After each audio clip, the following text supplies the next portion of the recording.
শুরুতে জানিয়ে দেব হিজবুল্লাহর রকেট হামলায় পিছু হটল ইসরায়েলি যুদ্ধ বিমান। জানিয়ে দেব লেবাননের রাজধানী বৈরুতে ইসরায়েলের বিমান হামলা, আসছে বড় যুদ্ধের আশঙ্কা। জানিয়ে দেব খান ইউনুসে ফিরতে শুরু করছেন ফিলিস্তিনের বাসিন্দারা। এছাড়া রয়েছে সেনাবাহিনীর সঙ্গে ইমরান খানের সংলাপের আগ্রহ। সর্বশেষ জানিয়ে দেব ইরানের নবম প্রেসিডেন্ট হিসেবে শপথ গ্রহণ করলেন মাসুদ পেজেশকিয়ান। হিজবুল্লাহর রকেট হামলায় পিছু হটল ইসরায়েলি যুদ্ধ বিমান। ইসরায়েলের একটি যুদ্ধ বিমান লক্ষ্য করে হামলা চালিয়েছে লেবাননের সশস্ত্র গোষ্ঠী হিজবুল্লাহ।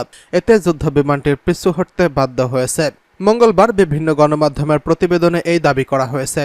প্রতিবেদনে বলা হয়, মঙ্গলবার হিজবুল্লাহ দাবি করেছে গোষ্ঠীটি বিমান প্রতিরক্ষা ইউনিটগুলো লেবাননের আকাশসীমার উপর ইসরায়েলি যুদ্ধ বিমানকে তাড়িয়ে দিয়েছে।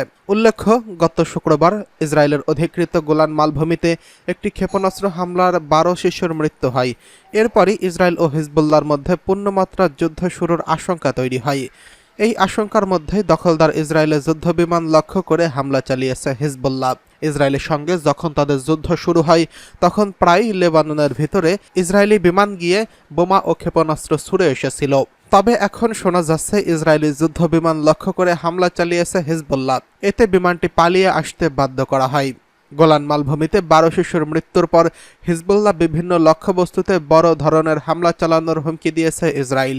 এদিকে হিজবুল্লাহর এক জ্যেষ্ঠ নেতা জানিয়েছেন, ইসরায়েলের হুমকিতে তারা খুবই গুরুত্বের সঙ্গে নিচ্ছেন। যদিও ইসরায়েলিরা লেবাননে কোনো ধরনের হামলা চালায় তাহলে পাল্টা জবাব দেওয়া হবে। তিনি আরও জানিয়েছেন, বিদেশিদের পক্ষ থেকে তাদের বার্তা দেওয়া হচ্ছে, ইসরায়েল হামলা চালালেও তারা যেন কোনো প্রকার প্রতিশোধ না নেয়, কিন্তু হামলা হলে অবশ্যই পাল্টা হামলা চালানো হবে, যদিও এটির পরিধি কম হতে পারে। তিনি বলেছেন, আগ্রাসনের জবাবে পরিধি ও বিস্তৃতি ঠিক করবেন প্রতিরোধ বাহিনীর নেতৃবৃন্দ। বিদেশি দূতরা বলেছেন, ইসরায়েলি হামলা চালালে আমরা যেন প্রতিশোধ না নেই, যেন যুদ্ধ ছড়িয়ে না পড়ে, আমরা জবাব দেব।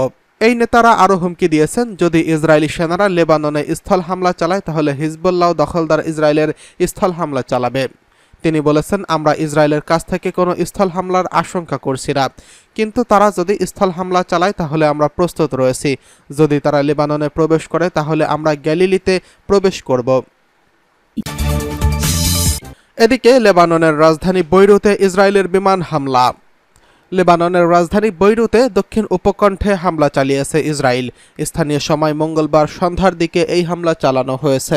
এই হামলায় এখন পর্যন্ত 3 জন নিহতের তথ্য পাওয়া গেছে। এছাড়া আরও অনেকেই আহত হয়েছেন। প্রত্যক্ষদর্শীরা জানান, সন্ধ্যার দিকে ইরান সমর্থিত লেবাননের সশস্ত্র গোষ্ঠী হিজবুল্লাহ শক্তিশালী ঘাঁটি হিসেবে পরিচিত ওই এলাকায় বিকট শব্দে বিস্ফোরণ হয়। হামলায় একটি বহুতল ভবন ধ্বংস হয়ে গেছে। ইসরায়েলি সেনাবাহিনী বলছে, তারা হিজবুল্লাহর কমান্ডার মুশিন শুকুরকে লক্ষ্য করে বৈরুতে নির্ভুল হামলা চালিয়েছে। এই কমান্ডার কি অবস্থায় আছেন তা ইসরায়েলি জানায়নি।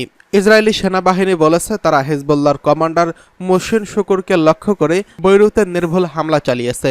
এই কমান্ডার কি অবস্থায় আছেন তা জানায়নি ইসরায়েল। তবে হিজবুল্লাহ সূত্র বলেছে যে তিনি হামলা থেকে বেঁচে গেছেন। আল জাজিরার প্রতিবেদনে বলা হয়েছে, হামলার কথা স্বীকার করেছে ইসরায়েল। এদিকে লেবাননের পররাষ্ট্রমন্ত্রী আবদুল্লাহ বো হাবিব হামলার নিন্দা জানিয়েছেন। একই বিষয়ে জাতিসংঘের অভিযোগ দায়েরের পরিকল্পনা করেছে তার দেশ। এই হামলায় শনিবার ইসরায়েলের দখলকৃত গোলান মালভূমিতে রকেট হামলার প্রতিক্রিয়া বলে মনে করা হচ্ছে। সেই হামলায় 12 জন শিশুসহ নিহত হয়েছেন অনেকেই। গোলান মালভূমিতে মাজদাল শামস নামের একটি গ্রামে ফুটবল মাঠে হামলা চালানো হয়। সাম্প্রতিক সময়ে ইসরায়েলি বাহিনী ও লেবানন ভিত্তিক হিজবুল্লাহ সংগঠনের মধ্যে তুমুল উত্তেজনা বিরাজ করছে। ফলে যে কোনো মুহূর্তে ইসরায়েল ও হিজবুল্লাহ পূর্ণমাত্রার যুদ্ধে জড়িয়ে পড়তে পারে বলে আশঙ্কা দেখা দিয়েছে। এদিকে খান ইউনুসে ফিরতে শুরু করছেন ফিলিস্তিনি বাসিন্দারা। ইসরায়েলি সামরিক বাহিনী সপ্তাহব্যাপী অভিযান শেষ করার পর হাজার হাজার ফিলিস্তিনি দক্ষিণ গাজা শহর খান ইউনুসে তাদের বাড়িতে ফিরতে শুরু করেছেন। ইসরায়েলি সেনারা গত সপ্তাহে খান ইউনুসের শহরে পুনরায় প্রবেশ করেন। তাদের দাবি ছিল, সেখানে হামাস ফের একত্রিত হওয়ার চেষ্টা করছে। অভিযানের আগে প্রায় 2 লাখ ফিলিস্তিনি তাদের বাড়ি ঘর ছেড়ে পালিয়ে যেতে বাধ্য হয়েছিল। জাতিসংঘের 2টি সংস্থা এই তথ্য জানিয়েছেন। আজ মঙ্গলবার ইসরায়েলি প্রতিরক্ষা বাহিনী IDF এর কর্মকর্তারা বলেছেন, সপ্তাহব্যাপী অভিযানে তারা 150 জনের বেশি বন্দুকধারীকে হত্যা করেছে। তবে হামাস পরিচালিত গাজার মিডিয়া অফিস জানিয়েছে, লড়াইয়ের সময় কমপক্ষে 250 ফিলিস্তিনিকে হত্যা করেছে। 300 জনেরও বেশি আহত হয়েছেন এবং 30 জন নিখোঁজ রয়েছেন বলে জানায় তারা। রয়টার্স নিউজ এজেন্সি জানিয়েছে, মঙ্গলবার ত্রাণকর্মীদের খান ইউনুসের রাস্তায় মৃতদেহ সংগ্রহ করতে দেখা গেছে। প্রত্যক্ষদর্শীরা রয়টার্সকে বলেছেন, আইডিএফ খান ইউনুসের পূর্ব উপখণ্ড শহরে বনি সুহাইলার প্রধান কবরস্থানটি বুলডোজার দিয়ে গুড়িয়ে দিয়েছে। আশপাশের বাড়িঘর ও রাস্তাঘাট ক্ষতিগ্রস্ত করছে বলে জানিয়েছেন তারা। এদিকে সেনাবাহিনীর সঙ্গে ইমরান খানের সংলাপের আগ্রহ।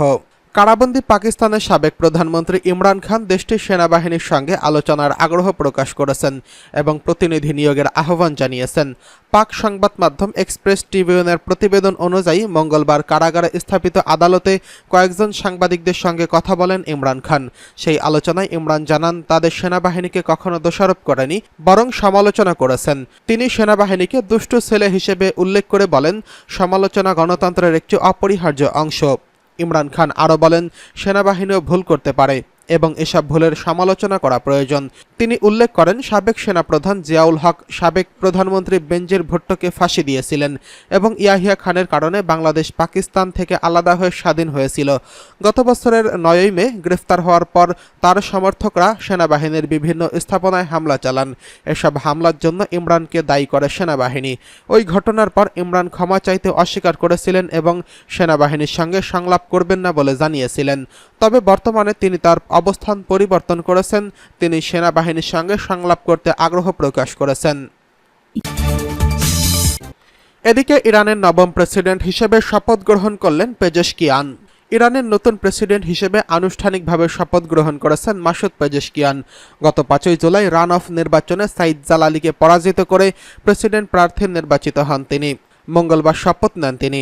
আনুষ্ঠানিক শপথ নেওয়ার সময় তিনি বলেন, আমি প্রেসিডেন্ট হিসেবে পবিত্র কোরআন ও ইরানের মানুষকে সামনে রেখে মহাশক্তিশালী আল্লাহর কাছে শপথ করেছি, আমি ইসলামিক প্রজাতন্ত্র এবং এই দেশের সংবিধানের অভিভাবক হলাম। শপথ অনুষ্ঠানে 80টিরও বেশি প্রতিনিধি উপস্থিত ছিলেন। সংস্কারপন্থী হিসেবে পরিচিত মাসুদ পেজেশকিয়ান পেশায় একজন চিকিৎসক ছিলেন। সংসদ সদস্য হিসেবে তিনি দেশটির স্বাস্থ্যমন্ত্রীর দায়িত্ব পালন করেছেন। 69 বছর বয়সী হার্ট বিশেষজ্ঞ মাসুদ পেজেশকিয়ান জানিয়েছেন, তিনি বাস্তবধর্মী পররাষ্ট্রনীতি গ্রহণ করবেন এবং এছাড়া পশ্চিমাদের সঙ্গে 2015 সালে করা পারমাণবিক চুক্তিটিও পুনরুজ্জীবিত করার অঙ্গীকারও করেছেন। ইরানের নতুন প্রেসিডেন্ট হিসেবে আনুষ্ঠানিক শপথ নিয়েছেন মাসুদ পেজেশকিয়ান। গত 5ই জুলাই রান অফ নির্বাচনে সাইদ জালালিকে পরাজিত করে প্রেসিডেন্ট নির্বাচিত হন তিনি।